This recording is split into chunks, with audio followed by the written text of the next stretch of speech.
बिस्मिल्लाहिर्रहमानिर्रहीम। अस्सलाम वालेकुम नाजरीन, वीनस टीवी के साथ मैं हूं आपका होस्ट, आपका मेज़बान मोहम्मद पंजवानी और आप देख रहे हैं प्रोग्राम स्टॉक गाला। नाजरीन, सबसे पहले बात करें आईएमएफ की, तो जैसे ही दिन बढ़ते जा रहे हैं और मामला जो है वो उसी हिसाब से लिंगर ऑन होते जा रहे हैं। अब जो है ये सुनने में आ रहा है कि तकरीबन 24 घंटे हैं पाकिस्तान के बाद, 24 घंटे के अंदर जो है वो लेटर ऑफ इंटेंट आईएमएफ की तरफ से वो पाकिस्तान को मौसूल हो जाएगा। फाइनेंस मिनिस्ट्री मिफ्ता इस्माइल साहब के पास जो है वो ये एक लेटर आ जाएगा और गवर्नर स्टेट बैंक के पास एक लेटर आ जाएगा। इस एमओयू को, इस लेटर को साइन करने के बाद जो है 1.17 बिलियन डॉलर की जो अमाउंट है वो आ जाएगी। ये मामला जो है इस तरह के हमने पास्ट में भी हम चीज़ें देख चुके हैं। जब से ये मौजूदा सेटअप है, मौजूदा फाइनेंस मिनिस्ट्री आई है, तो इस तरह की ही चीज़ें हमें सुनने में आ रही हैं। जो चैलेंजेस हैं, चैलेंजेस देखें तो इसमें जो अर्जेंट बेसिस पे पैसे जमा करने हैं वो तकरीबन 30 अरब रुपए हैं, 30 अरब पाकिस्तानी रुपए जो है वो जमा करने हैं। और पीएसओ को जो है वो ये पेमेंट्स करनी है। पीएसओ को जो है मामला लास्ट हफ्ते हमने देखा तो ये पेमेंट हो चुकी है और जिससे कोशिश की गई है हुकूमत की तरफ से कि पीएसओ जो है वो पेमेंट डिफ़ॉल्ट से बच जाए। ये जो अभी चीज़ें हैं इसमें जो भी अरेंज करने हैं 30 बिलियन रुपीस जो है 30 अरब रुपए अरेंज करने हैं, तो उसमें गवर्नमेंट ने जो है वो फाइनेंस एक्ट 2022 के तहत 1 अक्टूबर से जो है वो मामला शुरू करने हैं। उसमें हम देखें तो 18 बिलियन यानी 18 अरब रुपए जो हैं वो टोबैको सेक्टर में लगाएंगे। टोबैको सेक्टर से जो है वो एक्स्ट्रा जो मनी है वो लिया जाएगा। इसमें हम देखें तो 12 बिलियन जो है वो फेडरल एक्साइज ड्यूटी लगाई जाएगी। इसके अलावा हम देखें तो 6 बिलियन जो है वो इम्पोज किया जाएगा विथ होल्डिंग टैक्स पे। जो क्रशिंग होती है टोबैको की, उसमें जो है वो विथ होल्डिंग टैक्स लगी जाएगी 6 बिलियन रुपीस की। इसके अलावा हम देखें तो 27 बिलियन रुपए जो हैं, 27 अरब रुपए जो हैं वो रिटेलर से लिए जाएंगे। इलेक्ट्रिसिटी के बेसिस पर जितने इलेक्ट्रिसिटी के बिल ज़्यादा होंगे उस बेसिस पे, उस तनासुब से जो है उनसे लिए जाएंगे। गवर्नमेंट ने इस चीज़ को इम्पोज तो कर दिया है और हमने देखा है जो मिनी बजट आया था उसमें हमने जुलाई के महीने से देख लिया है कि जुलाई से लेकर सितंबर जो मामला हैं उसमें गवर्नमेंट जो है ऑलरेडी इम्पोज कर चुकी है, लेकिन इसको फर्दर एक्सटेंड किया जाएगा। उसके फर्दर जो है मामला बढ़ाए जाएंगे। वो अगर हम देखें तो 1 अक्टूबर से होगा। काम क्यों नहीं हो पा रहा है अगर हम देखें तो track and trace system, point of sale, बिल्कुल दो सिंपल चीज़ें बताई हुई हैं आईएमएफ ने, लेकिन हमारा जो मामला हैं वो इतने कॉम्प्लिकेटेड हैं, गवर्नमेंट चलाने के मामला इतने कॉम्प्लिकेटेड हैं कि ये जो चीज़ें हैं वो दायरे इख्तियार से बाहर हो जाती है। फाइनेंस मिनिस्ट्री की, एफबीआर के भी मामला से आगे चली जाती है। हम देखें तो मिफ्ता इस्माइल साहब का आपको क्लिप सुना दे जिसमें हमने पूछा था कि पॉइंट ऑफ सेल और ट्रैक एंड ट्रेस सिस्टम पे काम क्यों नहीं होता, तो उन्होंने यही वजह दी कि जो मामला हैं, जो कंपनीज हैं वो स्टे ऑर्डर लगा लेती हैं, वो कोर्ट्स में पहुंच जाती हैं और कोर्ट्स में जो जाके है वो स्टे ऑर्डर लगा लेती हैं। इस वजह से गवर्नमेंट को जो है वो काफ़ी दुश्वारियों का सामना करना पड़ता है। तो कोई एक तरह का लाहेअमल नहीं है और गवर्नमेंट भी जो है देखा जाए तो काफ़ी ज़्यादा जो है वो बैकफुट पर रहती है। उन्हें जो है हर मामला देखने होते हैं और जो पिन पॉइंट भी किया जा रहा होता है कि ये जो मामला हैं वो बिगाड़ हैं, वो गवर्नमेंट के उस पर इल्ज़ाम लगाए जा रहे होते हैं कि गवर्नमेंट की नाअहली है, लेकिन देखा जाए तो उसमें अवाम उन्नास का, बड़े बड़े इंडस्ट्रियलिस्ट का और हम सब का जो है उसमें किरदार होता है। लेकिन वो हम चीज़ें नहीं देखते, वो मामला हम पसे पर्दा ही रखते हैं और जो भी ब्लेम गेम करना होता है वो हम जो है उस वक्त की हुकूमत को कर रहे होते हैं, उस वक्त की फाइनेंस मिनिस्ट्री को कर रहे होते हैं। तो मिफ्ता इस्माइल साहब के जो अभी करंट मामला हम देखें तो वो एक तरह से वो जस्टिफाई भी कर रहे हैं, वो कह रहे हैं कि वो पुरअज़म है, वो कोशिश कर रहे हैं कि किसी ना किसी तरीके से आईएमएफ का जो पैकेज है उसको दोबारा चलाना है और आईएमएफ के मामला में दोबारा जाना है ताकि दीगर ममालिक से बोरिंग हो सके। इंटरनेशनल लेवल पे भी मामला देखें तो पूरी दुनिया के जो मामला हैं वो डायनामिक से बदलते जा रहे हैं, बिगड़ते जा रहे हैं। इन्फ्लेशन के नंबर जो हैं वो रिकॉर्ड आ रहे हैं। इसके अलावा अगर हम देखें तो इंटरेस्ट रेट भी बढ़ता जा रहा है। तो इस सिचुएशन में गवर्नमेंट भी जो है वो काफ़ी ज़्यादा बैकफुट पर है और ये जो मौजूदा हमने काबीना देखा कि किस तरह से अचानक से इसने ये सेटअप पे आई है और ये मौजूदा काबीना जिस टाइम पे तश्कील की गई वो टाइम भी जो है वो काफ़ी ज़्यादा ख़राब था, आइडियल टाइम नहीं था। तो ये चीज़ें भी हैं। तो इसमें हमें सारा ब्लेम गेम जो है वो गवर्नमेंट पे भी नहीं करना चाहिए, अवाम अन्नास को खुद देखना चाहिए। जितने बड़े बिजनेसमैन हैं, जितने बड़े इंडस्ट्रियलिस्ट हैं, अगर हम सब जो है मिल बांट कर जो है वो चीज़ें करें, लाएअमल बनाएं, line of action, plan of action अगर हम उस पर फोकस करें जिस तरह से महज़ब हम देखें तो दीगर ममालिक काम करते हैं, जिस अंदाज में काम करते हैं, उनके पास हर चीज़ स्ट्रीमलाइन होती है। तो हमारे मुल्क में भी अगर इस तरह की चीज़ हो जाए तो हमारी जो गवर्नमेंट भी जो है वो अच्छे से परफॉर्म करेगी। हम जो है वो सारा मलबा जो है वो गवर्नमेंट पे डाल देते हैं। कोई भी चीज़ होती है तो हम कहते हैं गवर्नमेंट को चाहिए ये काम करे, गवर्नमेंट को चाहिए ये पॉलिसी लाए। नो डाउट वो पॉलिसी मेकर हैं, लेकिन गवर्नमेंट के साथ इसमें अवाम नास का भी किरदार है। हमारे जितने बड़े अगर हम देखें सियासतदान इसमें देख लें, ब्यूरोक्रेट्स देख लें, इसमें अगर हम देखें तो बड़े बड़े माशी तजज़ियाकार देख लें, अगर इकोनॉमिस्ट को देख लें, हमारे पास बिजनेसमैनों की और बड़े बड़े इंडस्ट्रीज की कोई कमी नहीं है। हमारे पास नाम है और हमारे जो ये इंडस्ट्रीज हैं हम उन पर प्राउड फील करते हैं। वैसे तो पाकिस्तानी जो उन्होंने अचीवमेंट की है, जो उन्होंने मामला चलाए, हम उन पर प्राउड फील करते हैं। लेकिन उन्हें जो है वो एक प्लेटफॉर्म बनाना होगा और प्लेटफॉर्म के ज़रिए जो है आपस में एक जेल अप होकर एक लाहेअमल लाना होगा, एक्शन प्लान लाना होगा। जहाँ तक मेरी समझ है, जो आईएमएफ का point of sale track and trace system है जो एफबीआर को डायरेक्ट किया गया था, बिल्कुल सिंपल चीज़ें हैं। वो मामला अगर स्ट्रीमलाइन हो जाते हैं तो इस गवर्नमेंट के लिए काफ़ी ज़्यादा चीज़ें हैं वो आसानियाँ पैदा कर देंगी। और हम जिस हिसाब से देखें तो पूरी दुनिया में कशकोल लेके घूम रहे होते हैं, कशकोल लेकर जो है हम भीख मांग रहे होते हैं। तो बहैसियत पाकिस्तानी हम सबको भी जो है वो शर्मिंदा होना चाहिए कि बहैसियत पाकिस्तानी और बहैसियत मुसलमान जो है हम भीख मांग रहे हैं, हम कर्ज़ों पे काम कर रहे हैं, हम सूद पे काम कर रहे हैं। तो अगर हम जो है कोई एक ऐसा लाइन ऑफ एक्शन बना लें, एक एक्शन प्लान बना लें, एमरजेंसी बेसिस पे मामलात कर लें। अभी हम देखें तो पूरी दुनिया जो है वो यानी सारी जो चीज़ें हैं, आइडियल चीज़ें हैं, उसको भी पीछे रखकर जो है अपने मामला देख रही है, अपने मामला को सुधारने की कोशिश कर रही है। इसका सिंपल एग्जांपल अगर हम देखें तो CO2 एमिशंस के जो मामला हैं वो काफ़ी ज़्यादा ख़राब हैं, पूरी दुनिया में ख़राब है। लेकिन यूरोपियन ममालिक में अगर हम देखें तो अभी भी जो है उन्होंने दोबारा कोल एक्सट्रैक्ट करना शुरू कर दिया है। क्यों किया है? क्योंकि उनकी मजबूरी है, वक्त की ज़रूरत है कोल एक्सट्रैक्ट करना। जिस हिसाब से गैस की सप्लाई मुअत्तल हो गई है यूरोपियन ममालिक में, तो उनको सर्वाइव करने के लिए कोई ना कोई एनर्जी रिसोर्स चाहिए। वो इस वक्त जो है वो CO2 एमिशंस इन चीज़ों के बारे में नहीं सोचेंगे। वो चीज़ें जो हैं वो आइडियल टाइम की होती हैं। तो इस तरह एमरजेंसी मामलात हों और पाकिस्तान जो है वो डिफ़ॉल्ट के दहाने पे हो, पाकिस्तान का जो एक इदारा जो है वो पेमेंट डिफ़ॉल्ट के दहाने पे हो और गवर्नमेंट उसको बचाने पे काम कर रही हो, तो इसमें जो है बहैसियत पाकिस्तानी, मुहिब वतन पाकिस्तानी, हम सब की जिम्मेदारी हो जाती है, हम सब पे जिम्मेदारी आयद हो जाती है कि हमें जो है कुछ इस तरह के इनपुट्स देने हैं अपने मुल्क और कौम के साथ, ताकि हम जो हैं वो इन मुश्किल हालात से बाहर निकल आएँ।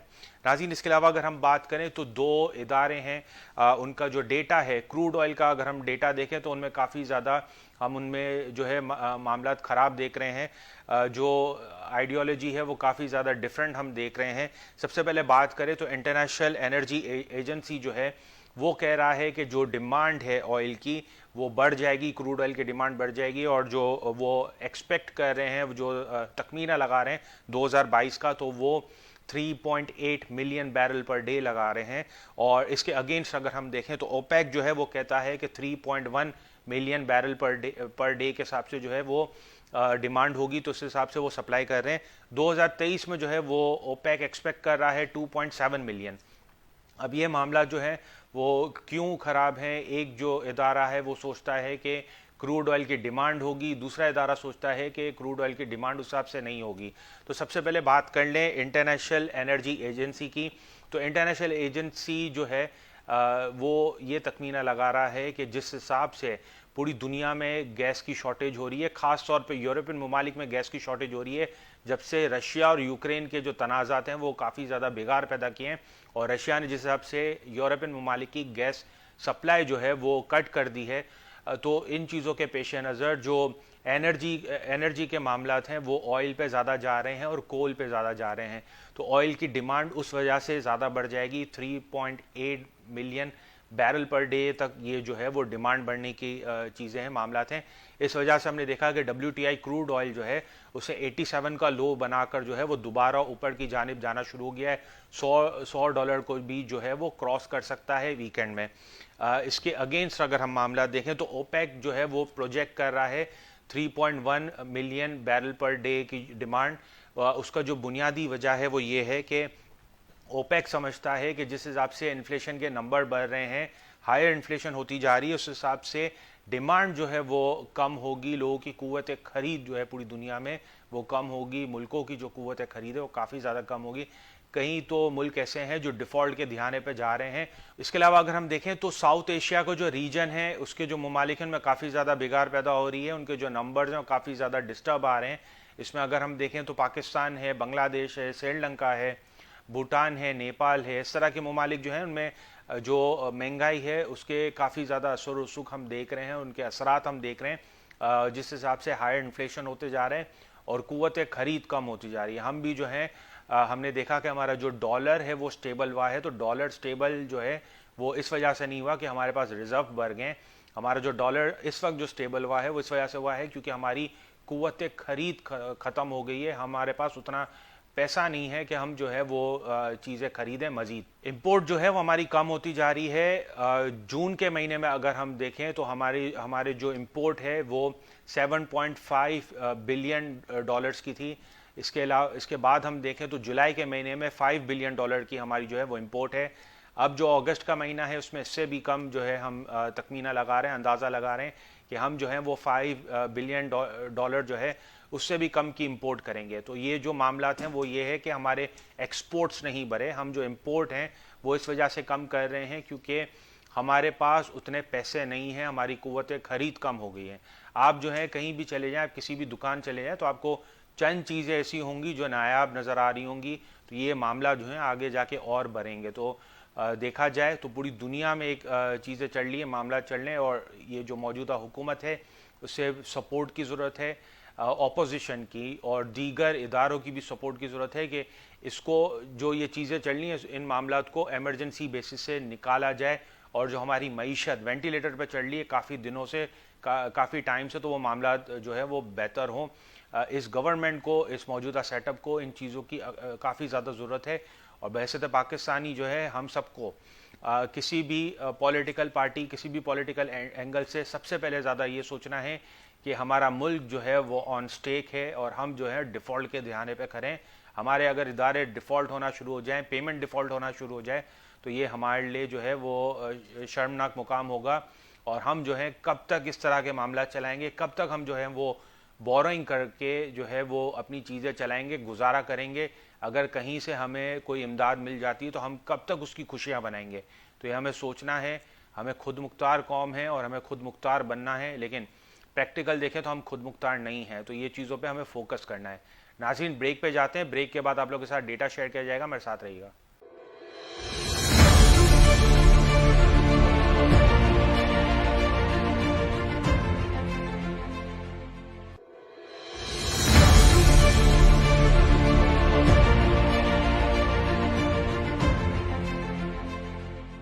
वेलकम बैक नाजरीन। सबसे पहले डॉलर की बात कर लें तो डॉलर जो है हमारा 8वां सेशन है जो काफ़ी ज़्यादा स्टेबल होता हुआ लग रहा है। वंस अगेन जो डॉलर की डिमांड है वो उस हिसाब से इसलिए नहीं है क्योंकि हमारे पास उस हिसाब से पैसे नहीं है चीज़ें इंपोर्ट करने के, तो हम जो है वो इंपोर्ट कम कर रहे हैं। हमारी एक्सपोर्ट नहीं बढ़ी है, हमने कोई एक्स्ट्रॉर्डिनरी काम नहीं किया है जिस वजह से हमें जो है वो हमारा जो डॉलर है वो नीचे आ रहा है। हमारी मजबूरी है, इस वजह से डॉलर नीचे आ रहा है। दोनों चीज़ों में फ़र्क है, दोनों चीज़ों को हमें समझना है।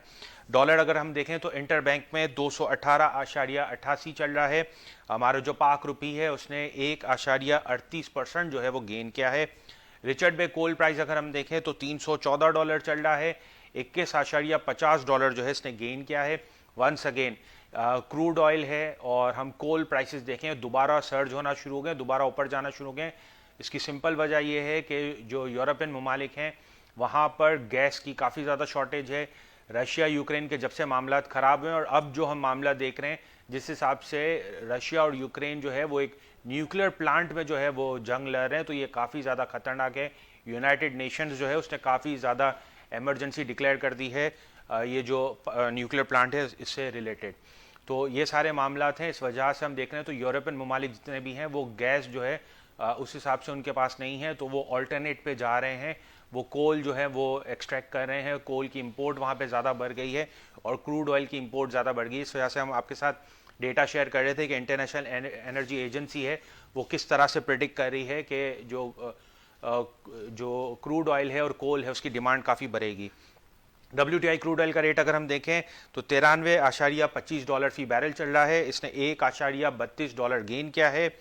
गोल्ड की कीमत, सोने की कीमत इस मुताबिक है, 1 तोला गोल्ड 1,43,000 फी तोला चल रहा है। 10 ग्राम सोने की कीमत 1,22,599 है। इंडेक्स सोल्यूशन इस मुताबिक है, मार्केट का करंट इंडेक्स 42,243 पर है।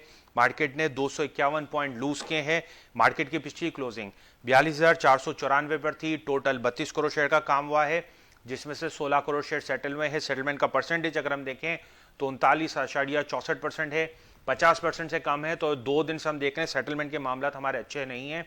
और जो कल आपको प्रोग्राम में यही बताया गया था कि जिस हिसाब से मर्ज क्लियरिंग थी, तो इस वजह से हम जो है वो कल के दिन हमने तेज़ी विटनेस की। आज जो है प्रॉफिट टेकिंग हमें नजर आई।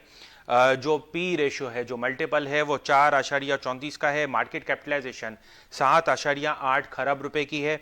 इजाफा 130 कंपनी में हुआ है। गिरावट का शिकार 193 कंपनी है। बरकरार 20 कंपनी है। एक साल का रिटर्न अगर हम देखें तो नेगेटिव 10.38% है। अब तक का रिटर्न अगर हम देखें तो नेगेटिव 5.28% है।